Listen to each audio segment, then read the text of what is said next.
Աստվածաշնչում Գործք առաքելոցի 16-րդ գլխում մի այսպիսի դրվագ կա. երբ Պողոս առաքյալն ու Շիղան բանտարկված էին, բանտում գիշերով աղոթում եւ օրհնում էին Աստծուն։ Մեկ էլ հանկարծ մեծ ցնցում եղավ եւ դռները բացվեցին։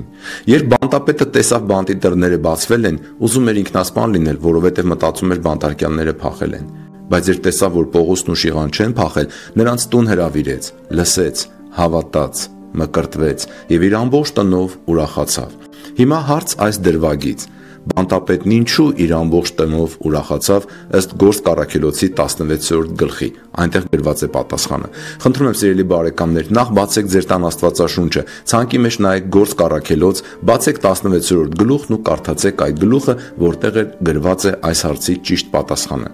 Այս ձայնագրության նպատակն Աստվածաշունչն ամեն օր կարդալն է։ Ուրեմն բանտապետը ինչու իր ամբողջ տնով ուրախացավ ըստ Գործքի 16-րդ գլխի։